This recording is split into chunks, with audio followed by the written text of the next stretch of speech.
Hey, it's Adam Carolla. And this is Dr. Drew. We're back doing our podcast 3 times a week, talking about current events, health news, and more. So, if you miss us on Loveline, check out the Adam and Dr. Drew show. New episodes Wednesday through Friday, available wherever you find finer podcasts.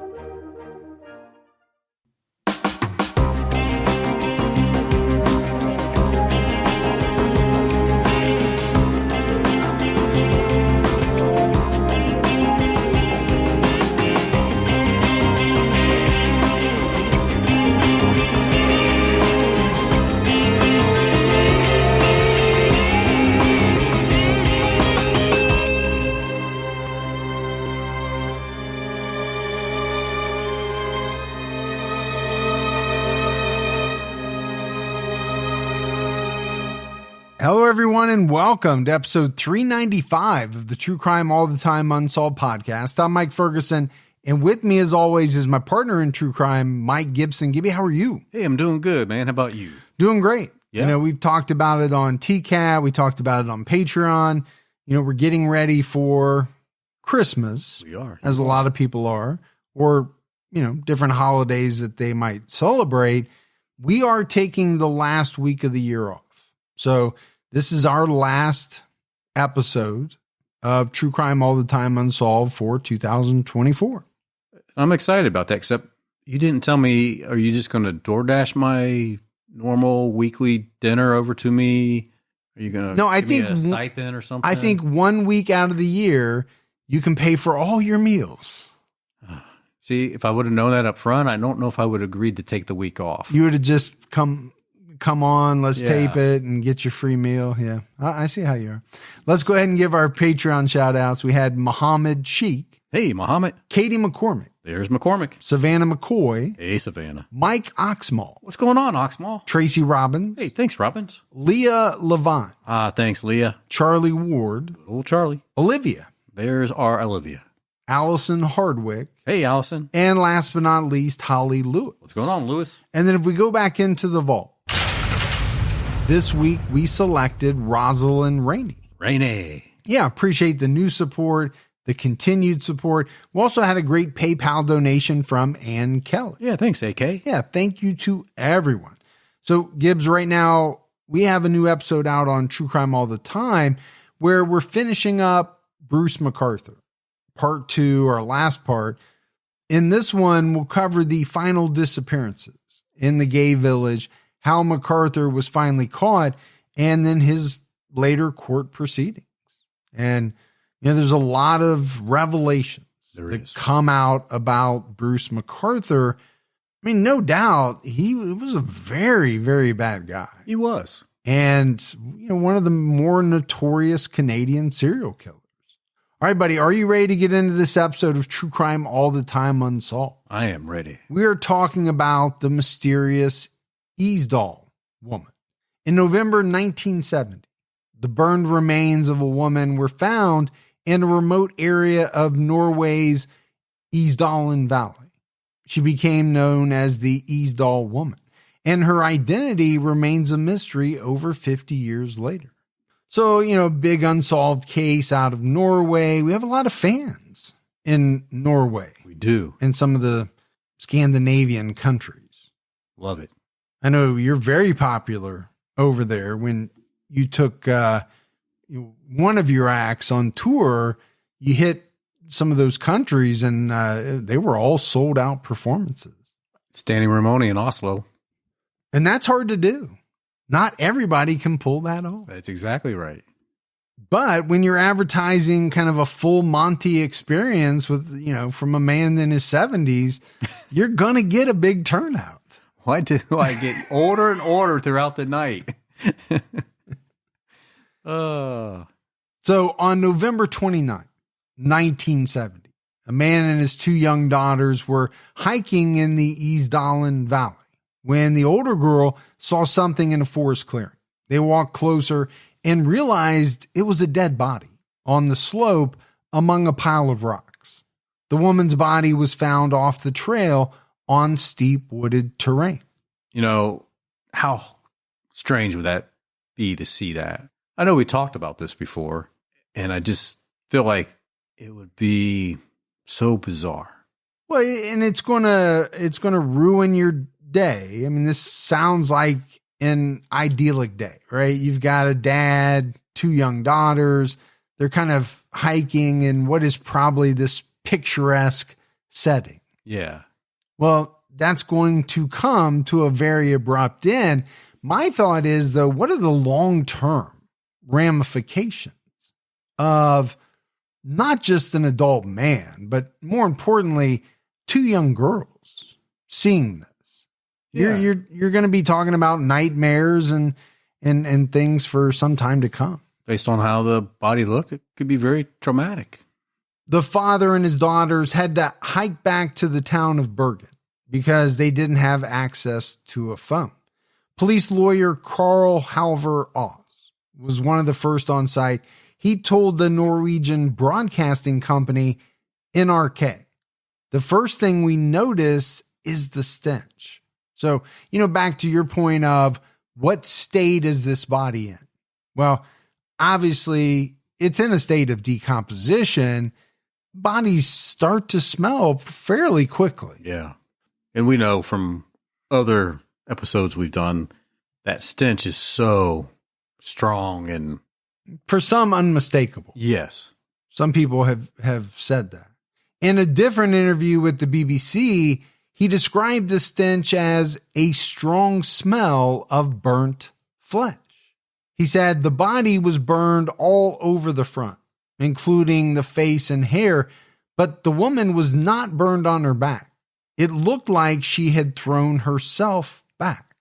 Her body was sprawled across the rocks with her arms extended in front of her body in a fencer's position, which is typical of bodies that have been burned. She was burned so badly, the police couldn't clearly see her facial features, and they couldn't tell how long she had been there. Oz recalled what he noticed about the location of the body, saying, "It was out of the way. It was an unusual place to walk." Which, I mean, let's face it, in most scenarios involving foul play, you would expect that. I mean, most people, let's say most killers, are not going to dispose of a body, on a pathway or where a body's going to be stumbled upon very easily. Some people do, but I think by and large, you're going to try to hide it. Sure you are. The best you can. The woman was wearing a dark blue bubble jacket with a belt with lockable rings, a blue knitted jacket, black outer trousers, a large checkered green and blue shawl made of wool, blue rubber boots with white upper trim and drawstrings on the front, and a brown faux fur cape. All of her clothing was heavily burned. That's a lot of coats, jackets, and capes. There's some layers there. Yeah. The woman also had a Solo sports watch, round gold filigree earrings, and a gold rings set with a large cameo. However, she wasn't wearing the jewelry. It was placed beside her, according to the BBC. That adds a level of strangeness. Well, there's a lot of mystery to this case, right? And we've already heard some of it. The police lawyer said that it appeared as though she had thrown herself backwards and only the front of her body was burned.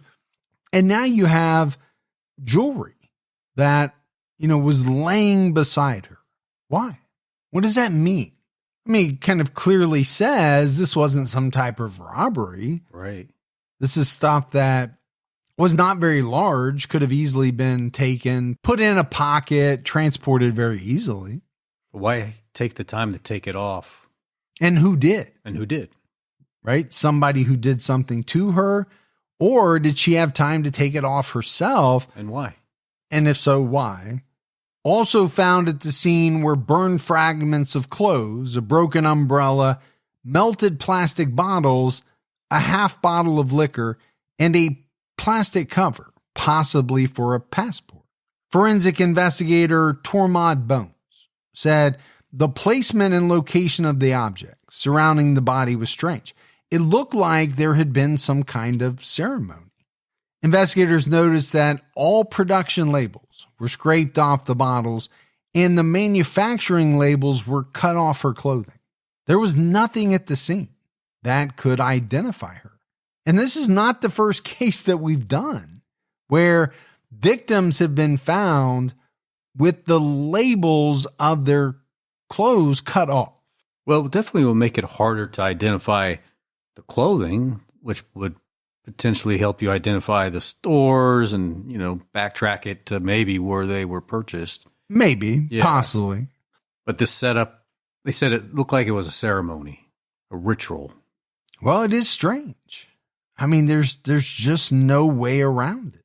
The police described the woman as about 5'4" with long brownish black hair, a small round face, brown eyes, and small ears. She was estimated to be between 25 and 40 years old. At the time of her death, she wore her hair in a ponytail, tied with a blue and white ribbon. Now, I've heard, and obviously you have too, a lot of descriptions of unidentified persons. I can't remember a description ever saying that someone had small ears. That really jumped out at me. I don't think I've ever heard it either. So, I mean, to me, it must have been noticeably small, or they must have been noticeably small. I don't know how small is small when it comes to ears. If anybody knows things about small sizes, it would be you. Okay, good one. I'll give you that one. But it still, to me, does seem like just a strange part of a description because of where she was found. She was soon given the name Isdal Woman. The city of Bergen called in the National Criminal Investigation Service, Kripos, in Oslo. Kripos investigator Sigborn Wathney spoke to the NRK about the early stages of the investigation. To me and several other investigators, it seems like she has fled from something and consequently wanted to hide her identity. The case is a big mystery. There was a big mystery. Well, okay, let's break that down. She fled from something, or maybe someone, and wanted to hide her identity. What does that mean? I can't imagine he's saying she set herself on fire to hide her identity. I can't either, but I don't know if you can actually rule it out. Well, he doesn't really say what he means. 3 days after the body was found, the police discovered 2 suitcases at the Bergen railway station that had been left behind in the luggage department. They found prescription-free glasses in one suitcase and got a fingerprint from the lens, which matched the Isdal Woman. The suitcases also contained clothing, wigs, German and Norwegian money, Belgian, British, and Swiss coins, a comb, hairbrush, makeup, teaspoons, and a tube of eczema cream. It's a strange mix of contents. Yeah, I mean, it sounds like somebody who's going on a trip, but maybe not a very long trip. But has enough different currency to visit several different places. Yeah, I mean, the thing, though, over there is that's like, moving through several states over here. Yes. Investigator Tormod Bones described how they reacted to the discovery. He said, people raised their arms in joy, and there is this feeling of victory. Many of them probably believe the solution is just around the corner. Raise their arms in joy. About what? The finding of these suitcases? Okay, I get that. It is, I guess, a pretty major find, right? You know that the suitcases most likely belong to the Isdal Woman based on the fingerprint they got from the glasses. And I think, to police agencies all around the world, they often believe that they're going to solve the case. Sure they do. The solution is just around the corner.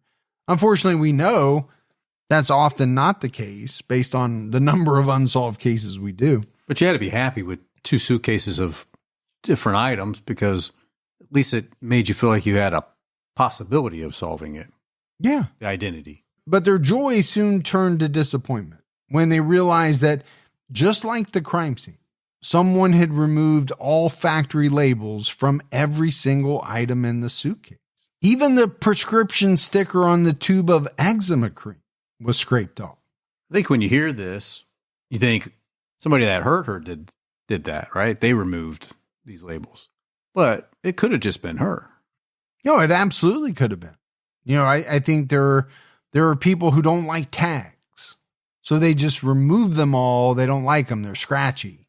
It's not because they're trying to hide where their clothes came from. Now, why do you take the prescription sticker off? I don't know. Maybe it's like a little ritual that somebody has. Sure. They just take every label off. The police reached out to major department stores around the world to see if any of them recognized the packaging of the makeup, but no department stores could find a match. Other items in the suitcase included a writing pad and a shopping bag. The woman had only written on the first page in a coded message consisting of letters and numbers. Okay, so you want to talk about mysterious. Now we're into almost like a cipher or code. I love that kind of stuff. Well, I do too. But what does it mean when you find a coded message that you believe was written by a person who is now found deceased and burned? It's just adding another layer to the mystery. It is. You're wondering, what did they know and why did they write this code? The police were able to determine that the shopping bag came from a shoe store in Stavanger, which is about a 5-hour drive from Bergen. The police spoke to 22-year-old Rolf Wertvet, the owner's son. According to the BBC, he remembered selling a pair of rubber boots to a very well-dressed, nice-looking woman with dark hair. The boots he sold her matched the boots found on the Isdal Woman's body. The police believe the umbrella found near her body was purchased at the same store. She chose a style of boot that was popular among Norwegian women at the time. He described the woman as being of medium height with long hair, dark eyes, a round face, and almost chubby curves with pretty legs, per the NRK. He told the NRK years later she was a customer who took up space, asked a lot of questions, and spent a long time making up her mind. Her English was poor, and I remember a certain peculiar scent. And apparently other workers at the store also mentioned the woman's scent. Rortvad explained, a few years later, when garlic had become common in Norway, I recognized the scent, and it made me think of the Isdal Woman. That's what she smelled like. In 1970, no one smelled of garlic. Now everybody does. Okay. So by 1970, apparently garlic had not come to Norway, or most people did not eat garlic. Which sounds strange. It does. But so she smelled like garlic. And, people from certain countries eat more garlic than others, I guess. The police traveled to different hotels, asking employees if anyone had seen a woman matching their description. They got a lead at Hotel St. Svithin in Stavanger. The receptionist said that a woman who was dark-haired, golden skin, wide hips without being fat, speaks poor English, stayed at the hotel for several days. She used the name Fenella Lork and said she was from Belgium. And some of the translations on some of this stuff might be incorrect, but some of the descriptions are, I get it, 1970, but maybe not things that you would say today. Oh, I mean like wide hips? Almost chubby curves. Wide hips without being fat. But I guess if you're trying to be as descriptive as possible, which is very important when you're talking to the police. Yeah. And she spoke poor English, which is not uncommon. I mean, there's people in this very room that speak. I walked right into it. Poor English. But what are they getting? They're getting a name. Now, is that name correct? We don't know. No. That's the name she used. And she says she was from Belgium. A housekeeper also said she saw the woman at the hotel. Now that they had a name, the police hoped to solve the case quickly. And again, we keep talking about, the police having hope every time that they find something or they find the suitcases. Okay, that's going to help us. Now they've got a name. And you would think once you've got a name, you got a much better chance. Sure, absolutely. Of solving the case. One local newspaper even published the headline, "Sensational Solution Today?" ? The police assumed the woman traveled from Stavanger to Bergen and checked into a hotel there. But when they checked hotel registers in Bergen, they didn't find anyone named Fenella Lork. The police decided to look into alien registration forms. At this time, all foreigners had to fill out this form when they checked into a hotel in Norway. They were required to give their name, address, passport number, and signature. The police compared Fenella Lork's form in Stavanger to the notepad found at the crime scene. Examinations of the woman's handwriting suggest she may have learned to write in France, according to the NRK. Hotels across the country were asked to send in all forms filled out by foreign women who stayed in hotels over the past years. Handwriting experts compared these forms to the two samples. The police discovered that the Isdal Woman was traveling throughout Norway and used fake names when checking into different hotels. She must have had at least 7 different passports. Wow. So see, this mystery just goes even deeper. It does. Going back to, was she afraid of someone? Was she on the run from someone or something? Well, there has to be a reason. To have that many different passports. And to be using all these fake names. I mean, she's not Jason Bourne. No. But she's acting like it. Is she a spy? The Doe Network reported the following timeline. On March 20th, 1970, the Isdal Woman traveled from Geneva to Oslo. Between March 21st and March 24th, the Isdal Woman stayed at the Hotel Viking in Oslo under the name Genevieve Lancier. On March 24th, the Isdal Woman flew from Oslo to Stavanger, took a boat to Bergen, and spent the night at the Hotel Bristol under the name Claudia Tielt. On April 1st, she stayed at the Hotel Scandia in Bergen under the name C. Tielt.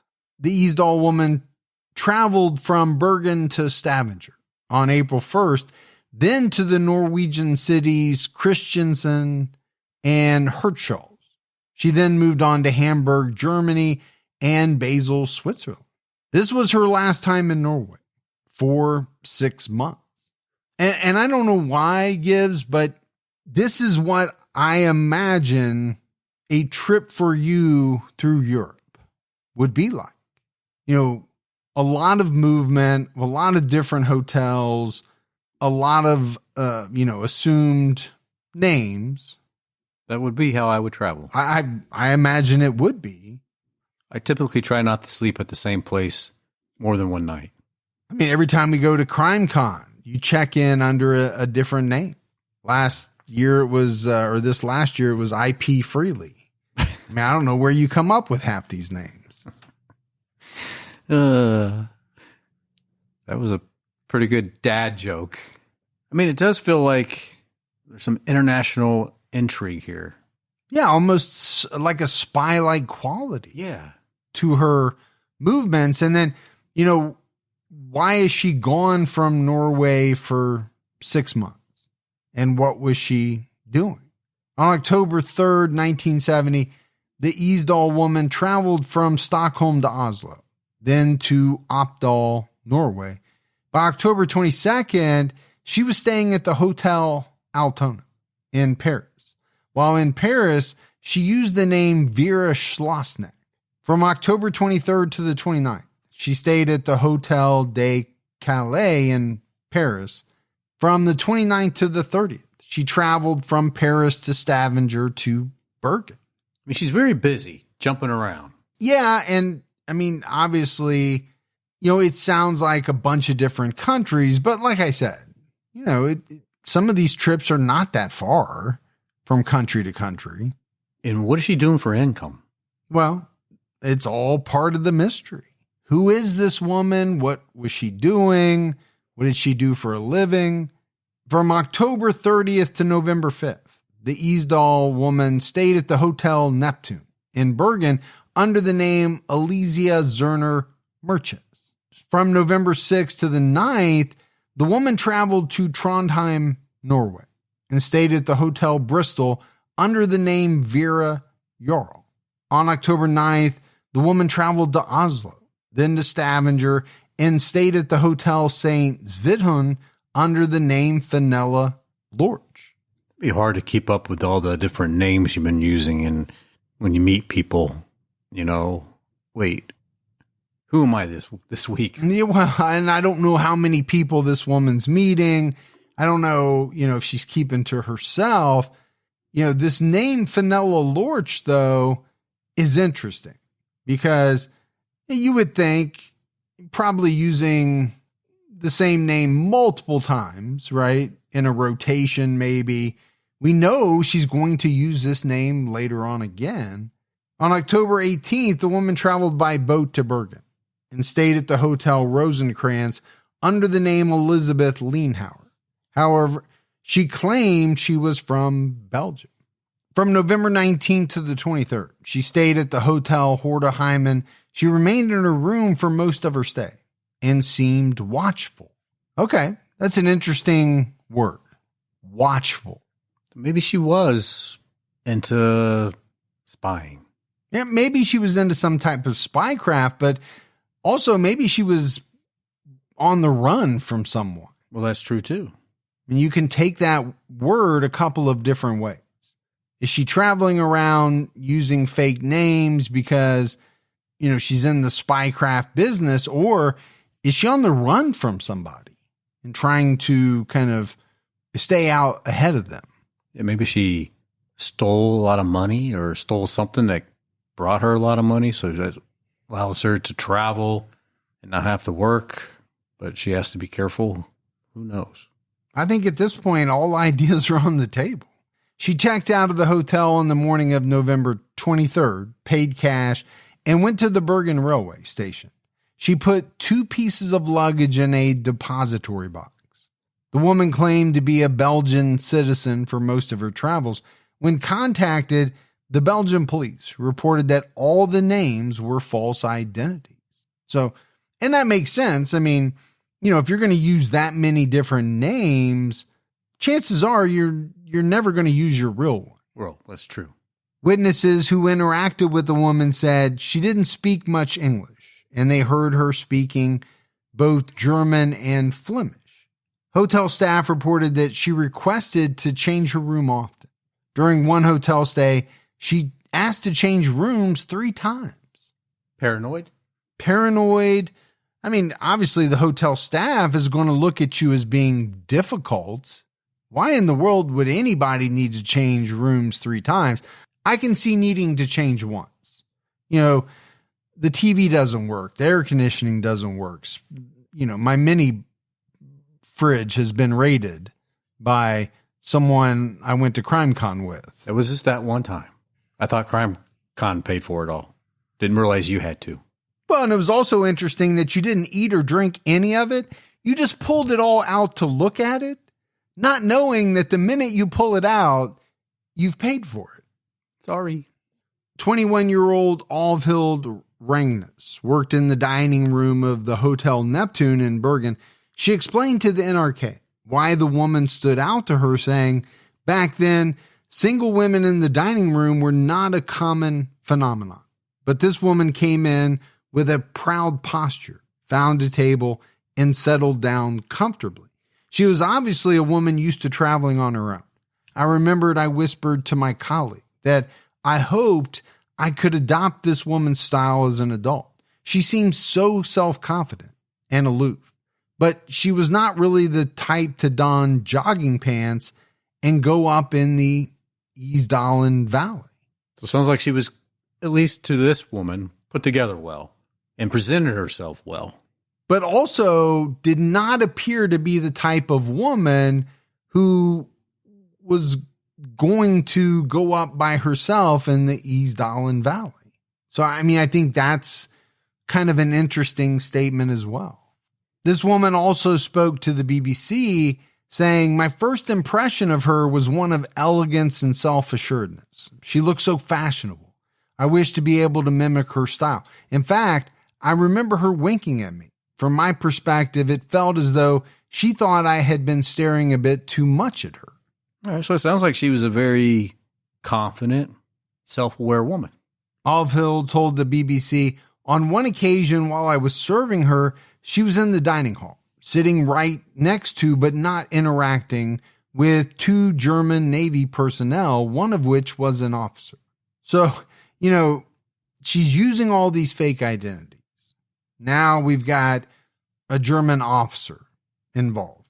One theory that emerged was that the woman was a spy. And the press picked up and spread this theory. Well, like you said, it does have some twist as if it could be spycraft. Over a week after the body was found, the Bergen police engaged their spy hunters with the Norwegian Secret Service, although they would deny doing so for decades.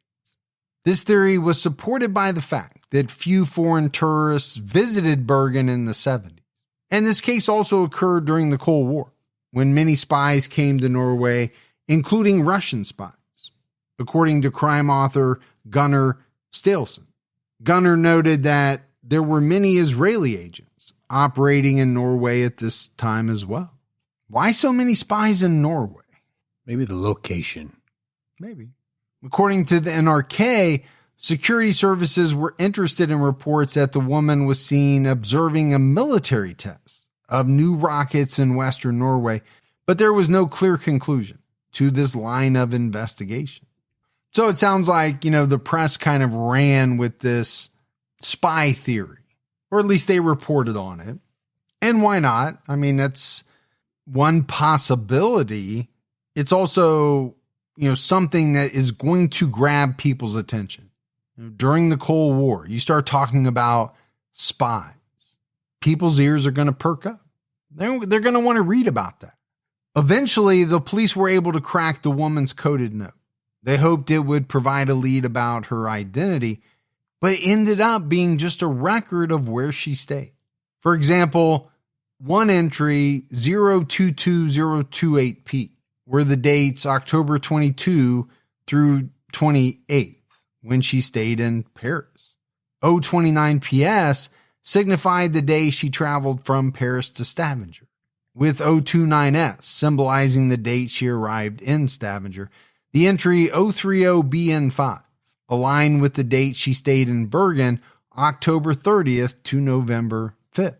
So this coded message, so mysterious. Why does anybody need to write anything down in a code? Well, when it's cracked, is it that mysterious? It almost sounds to me like just shorthand, more so than a code. Yeah, but when you first investigate this mysterious death and you see this stuff, it's probably adding to the mystery until you step back and realize it's really not that mysterious. Well, it's definitely not mysterious once you already know that she stayed in these places.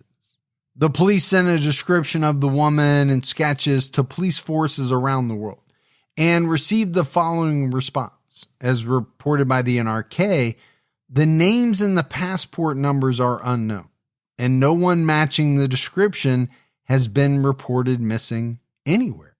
So what does that mean? They have to all be fake. Yeah, I mean, that's what it sounds like to me. Which I'm sure is going to add to the spy conversation. Yeah, I mean, where does a woman get in 1970 a bunch of fake passports? Was it super easy? But really, my bigger question is, why do you need them? Unless you're involved in something shady or secretive. Unless you just like to play a game where you pretend to be other people. Yeah, but there's also risk behind that too, right? Traveling with fake passports, using fake names. Well, I'm assuming some of that stuff is not legal. right? Giving false identification is normally against the law. Yeah. Investigators next focused on the Isdal woman's autopsy results. Some of her teeth were covered with preformed gold crests. These weren't used in Scandinavia, but they were used in Asia and some parts of Southern and Central Europe. At this time, investigators didn't have the technology to analyze the woman's teeth in depth and narrow down a more specific locale. During the autopsy, a bruise was found on the right side of the woman's neck that could have been the result of a blow or a fall. Smoke particles were found in her lungs, which meant she was burned alive. She had a high concentration of carbon monoxide in her blood. A chemist isolated a small amount of gasoline from the soil beneath the woman's body, which determined the cause of the fire. Between 50 and 70 sleeping pills were found in the woman's stomach. They were a foreign brand called Phenomol. The pills had not been fully absorbed in her bloodstream before she died. Now, that's really strange. So that many pills makes you wonder, was she forced to take them? Was it something that she did on her own? Well, my first thought was that 50 to 70 sleeping pills, you would think could or would be fatal. That's a high number. It is. Now, they didn't kill her because they hadn't been fully absorbed in her bloodstream. But to your point, was she trying to end her life, or was she forced to take these sleeping pills to knock her out? Because I don't know, Gibbs, how many people whose plan is to end their life would do so by burning themselves alive. Now, maybe she thought she'd be knocked out by the sleeping pills by the time the fire started. There's a lot of different things to consider here, but that doesn't seem to be a method that would be chosen by very many people. Yeah, you would think there would be an easier way to take your life and also erase your identity than to set yourself on fire. Yeah, I mean, that's a rough way to go. Her cause of death was ruled a combination of carbon monoxide poisoning and ingesting sleeping pills, with the fire injuries as a possible contributing cause. Her manner of death was a probable suicide. So, I just sat here and said, it seems like a tough way to go. It doesn't seem like a method that many people would choose, but, that's what they ruled. But did they do that because they had no evidence of anything else? Nobody else there? And that's very possible. Shortly before Christmas 1970, Norway's criminal commissioner gave a briefing at a press conference. He emphasized that the case would remain unsolved as long as the woman was unidentified. A few days later, the Bergen chief of police informed the public that the police concluded the woman's death was a suicide and she was, quote, obsessed by some kind of mania. However, there were several investigators who never accepted this conclusion and believed the Isdal woman was murdered. One of them was original crime scene investigator Carl Halver Oz, who told the BBC, "We talked about it in the police, but as far as I remember, very few thought it was suicide." And again, that was a hard thing for me to wrap my mind around. Same here. I could see why a lot of investigators would have trouble with it. On February 5th, 1971, Norwegian officials held a funeral for the unknown woman. She's buried in a zinc coffin that will not decompose in case investigators find her family and they wish to move her remains. The police have also saved an album of funeral photos to give to her family. Norwegian dentist Giselle Bang, who examined the woman's teeth, asked dental experts around the world to check their records for a match. He also got the case mentioned in dental journals. He saved the Isdal woman's jaw for years in hopes of identifying her. So, Gibbs, when we look at this, the one thing you can't say is that these people are doing a lot of work to try to identify this woman. They really are. And did so for, years. Even the fact that they decided do the best they could to preserve the body by placing it in that zinc coffin. After Bang's death in 2011, most officials assumed the jaw was destroyed. Forensic doctor Ing Morild, who inherited the case files, was told the jaw was thrown away because it was smelling. Well, things do that when they decompose over time. I was kind of thinking it was more of like a skeletonized jaw, but I don't know. Maybe they should have opened up the casket and put it in with the rest of the body and sealed it back up. Investigative journalists with the NRK launched an inquiry, and Professor Morild was able to locate the jaw in a cellar at the Auckland University Hospital's Forensic Archives. In 2016, the Norwegian police reopened the case and utilized new forensic technology to try to identify the Isdal woman. And that makes a lot of sense, right? I mean, we're talking about, 46 years? Yeah, some big changes. Yeah, since 1970, a lot of changes in technology. The Norwegian Criminal Investigation Service and University of Bergen conducted an isotope analysis on the woman's teeth. This was the first isotope analysis of teeth in a Norwegian criminal investigation. These tests can reveal what type of water a person drank as a child, where that water came from, what type of food they ate, and the soil in the region they grew up in. Which would be very important here. And trying to figure out where this person was born, where they lived. Yeah, absolutely. Fortunately for the investigation, the police also learned that several tissue samples from the woman's lungs, heart, adrenal gland, and ovaries were stored at Auckland University Hospital and could be DNA tested. While awaiting the results, the NRK published a documentary on the investigation, which led to more than 150 tips.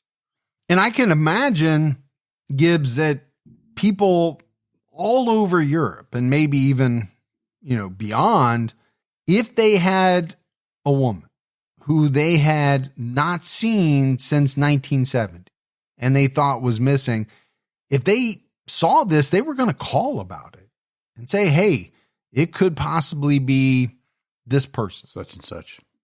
On May 12, 2017, scientists published the latest DNA profile, which shows the woman was of European descent.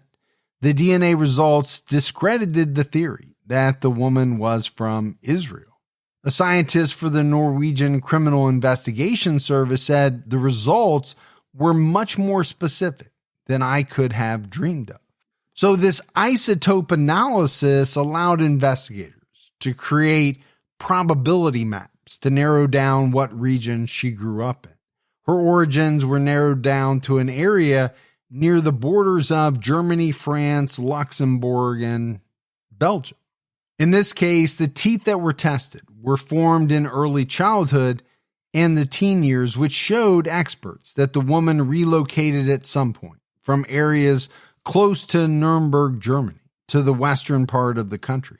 This most likely occurred just before or during the Second World War. See, I think this is very interesting because it's kind of giving you some timelines. Oh, I think it's fascinating. I mean, we talked a lot about things like, forensic genetic genealogy, DNA testing. We don't talk a lot about isotope analysis.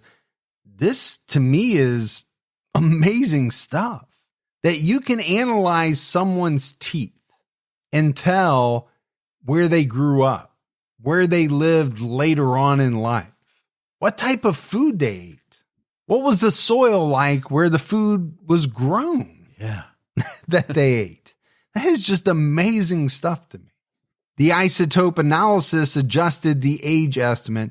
She was most likely between 36 and 44 when she died, meaning she was born around 1930, plus or minus 4 years.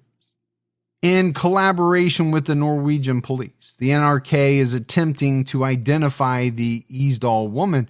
American forensic artist Stephen Missel and several witnesses collaborated to create a sketch of the woman. Now that authorities have narrowed down where the woman came from, They hope to find missing persons records that might correspond with the case. Those sketches are pretty popular on the internet. I don't know if you've seen those. Oh, hers specifically? NRK reporter Merritt Highgraph said, I'm starting to believe that we might actually find her real identity. Now the area that we have to comb is much smaller than we even had hoped for. Maybe this 46-year-old mystery can come to an end. And I can understand why people would be optimistic, right? I mean, you think about the 70s, 80s, into the 90s, there really wasn't much to go on. But with the technology over the last 10 years or so, they've really been able to kind of narrow down the possibility. And if they can find the right missing persons report, it could narrow it down even more. The Norwegian police also issued an Interpol black notice seeking information on unidentified bodies. Police forces around the world were asked to check their DNA databases to see if they had a match for the Isdal woman. Additionally, if one of her family members is in a DNA database, the police could get a hit. So, they're trying a few different routes, right? The DNA route, the composite sketch route. Obviously, the isotope analysis has given them information as well. And the DNA is great, but, like we talk about quite often, you still have to find a match. You do. This case here kind of reminds me of the one in Australia, the Somerton man that no one thought would ever be solved. And then it was solved a year and a half ago? Yeah. I understand why you would equate it with that. Yeah. And again, you're talking about advances in technology that give police more to work with than they ever could have possibly had in 1970, right? And I do think that this is one that can and probably will be solved. Over 50 years later, the case of the Isdal woman remains unsolved. There's still a lot of theories about her true identity and whether she was a spy for an unknown country. There's also an unofficial debate among investigators as to whether she died of suicide or was murdered. And I wonder, Gibbs, if those two things could go hand in hand. Yes. If you are a spy, if she was a spy, if she's confirmed to have been a spy, there's a greater chance that somebody would have wanted to take her out. Well, and one way to take her out would be to put a lot of sleeping pills in her stomach and set her on fire. Yeah, I mean, can you rule out the fact that it was a suicide? No. But it just seems so unlikely to me that that's the way someone would choose to do it. I mean, I don't want to talk about all the different types of ways that someone could end their life, but there are a lot of ways that seem much less brutal than that route would be. When you think about spies and how they would want to get rid of themselves if they had to, it's always the cyanide. That is tucked in as a missing tooth or in place of a tooth and you bite down on it. But is it possible that someone who found out she was a spy would want to, give her kind of a brutal death, set her on fire? I don't know. I'm just kind of going through all the different scenarios. Yeah. It's definitely a bizarre case. Well, and those are the traits that, kind of keep a case in the public eye, or at least keep people talking about them, especially one like this where, you're getting updates every so often. There may be a large span of time with no updates, but then all of a sudden, new technology sheds some light. And then people are talking about it again. And they're theorizing again. It wouldn't be out of the question that, having DNA, they could try the genetic route and get a match to a family member. Maybe it's a family member she never even knew. Well, that's true. But because they have the right DNA mix, right? Mm-hmm. They share DNA. Yeah. It will set off a trigger. If you have any information about the Isdal Woman, you can email the NRK at isdal@nrk.no. That's it for our episode on the mysterious Isdal Woman. It is a mystery. There's no doubt about that. But unlike a lot of older cases that we do, this is one that I actually think has a very good chance of being solved. Now, when I say solved, I mean them finding out this woman's true identity. I don't know how easy it's going to be to determine how she died, who caused her death, if someone else did or she did. I think that's going to be a lot tougher. Sure. But who knows? We've seen, like you said, a lot of cases that people began to think would never be solved, all of a sudden just break wide open. Yeah. So we'll have to keep an eye out. But we got some voicemails. You want to check those out? Let's hear them. Mike and Mike, I'm listening to this week's episode on the TCAT Unsolved about the Bella girl in England. And I got to the part where the guy had committed some crime and some doctor told him that he needed to be getting lots of outdoor time. And you were questioning, Mike, whether that was sound medical advice. And it definitely is. I mean, we have good evidence that people spending too much time in confined spaces, like, say, basements, causes them to have really kind of some antisocial tendencies, like when someone sends some Enstrom's toffee to share with their podcast co-host, they ate it all themselves. How could you? I really thought the only thing I could think of to put in a note was, you have to share this with Gibby, right? But then I was like, so many people have said that over the years. It goes without saying at this point. It's redundant. It's unnecessary. It's offensive and insulting. Ferguson! I don't know what I'm going to do with you. God bless Gibby. So that was pretty funny. But here's the thing, right? If I don't see you for a full week, right, and I get that package, let's say maybe the day after I've seen you, that's 6 days that chocolate is here. That's good math. It is good math, but it's also very hard to just see that chocolate sitting there day after day and say, well, plus my wife, if it's dark chocolate, forget it. Yeah. She's all over it. She could smell it from the car before I even got out of the car. But it's very hard not to eat that. I understand. So I know. But hey, what are you going to do? Hi, Mike and Gibby. My name is Caleb, and I've been listening to you guys for about 2 months now. I started a job, like an office job, and I listen to you guys pretty much every day. So thank you for doing what you're doing. I do have a suggestion for you guys, though, for an unsolved. So I'm from Millersburg, Pennsylvania, and there's this girl who went missing in the 80s. Her name is Tracy Crow, and her case is really, really interesting. There's a lot of twists and turns, and her sister actually recently did an interview with someone that they suspect was involved in her disappearance, but he has dementia, so it would be like admissible. So thank you guys for doing what you're doing. I really appreciate it, and keep your own time ticking. All right. Thanks for the voicemail. It does sound like a very interesting case. It does. The more twists and turns for us, the better. We enjoy those types of cases. So love rabbit holes. We will put it on the list. All right, buddy. That is it. Yeah. For another episode of True Crime All the Time Unsolved. So for Mike and Gibby, stay safe and keep your own time ticking.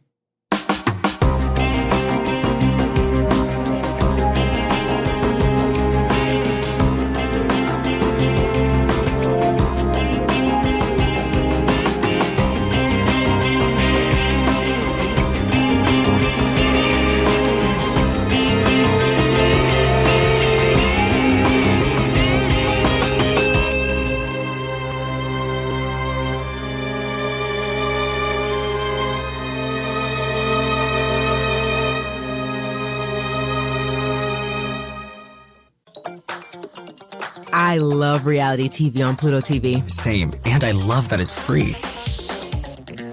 It gives me the freedom to watch Bravo's Real Housewives Vault channel. I'm totally free to watch Bad Girls Club. I'm free for Jersey Shore. Love and Hip Hop, I'm free all day. Survivor, I'm free all night. With hundreds of free reality shows, you are totally free to watch what you love on Pluto TV. Pluto TV. Stream now, pay never. Find yourself looking for a new job or change in career? Monster.com is here to help. We are not only here to bring you job postings, but also AI interview prep and salary tools, expert career advice, and top-notch resume services. We've got everything you need to land your perfect job fit. Discover the magic of finding the ideal job with Monster.com. Your future starts now. Visit Monster.com today. Your next job opportunity is just a click away.